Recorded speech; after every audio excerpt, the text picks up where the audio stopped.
Hello, the Infinite Man is back again at your service. This last segment, which is, I believe, going to be few minutes, it's what I did with that blueprint of our future, hopefully sooner rather than later, of our educational system. This blueprint that was done, as I said, by a very enlightened person who once lived among us and still alive in our hearts and changed us for better. I made it simplified in case some people get bored of just listening to what he had in mind.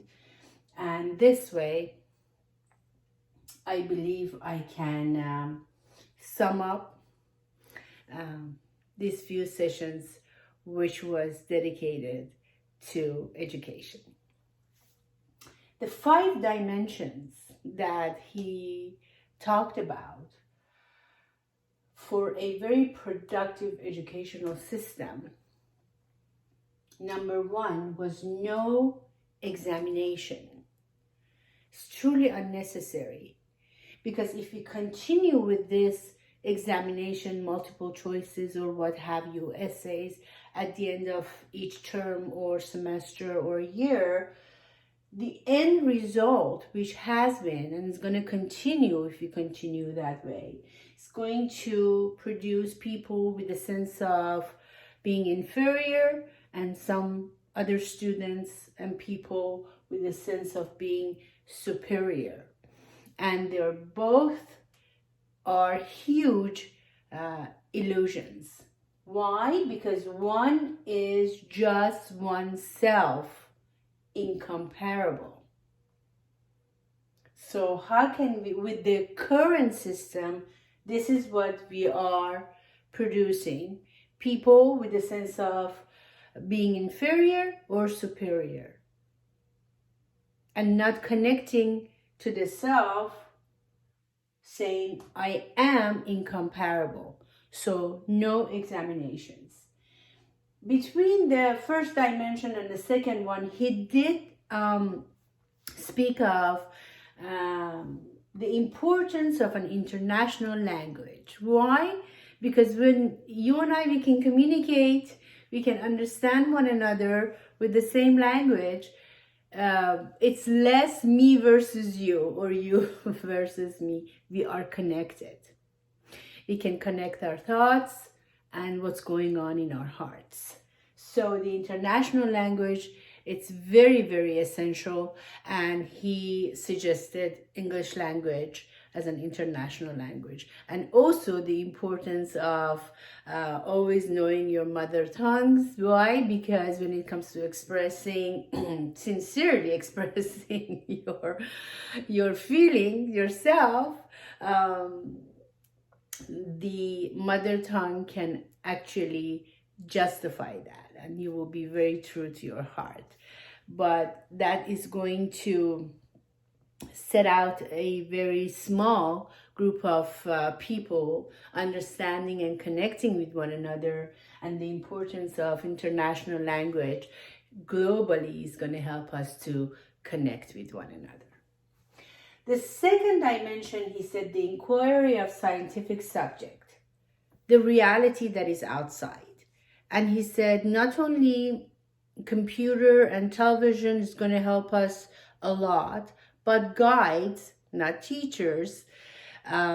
It's required to expand and explain scientific subjects in a more detailed manners. So that is important. The reality outside, we need to understand it, respect it, and learn it and make it part of us. And the third one, which I love the most, it is a sense of humor. Because the education system that we have now, I agree with him, that produces very serious and sometimes very sad people. Why? Because throughout that process, they forgot that they're living life And life is fun. They can be funny. They can learn a good sense of humor. They can apply it into connecting with other people. And they forget all about that because they're so focused on the examinations and the grades and the degree that they're going to put on the wall. So, a sense of humor. The man who forgets laughter has forgotten much of life. And you don't want to do that. All this is for you to live life to the fullest, and also to the fullest level of your own potential, which is infinite. Number 4, art and creativity. That is wonderful because when I paint, and I don't paint that well, but that's not my objective. It's like a form of meditation for me. I'm just creating whatever is inside me. I pour it on the canvas with different brushes and different colors. And when I'm done, and I always say to myself that the painting itself tells me I'm done, no more. Don't add any more. I'm done expressing myself. So it's two-way streets.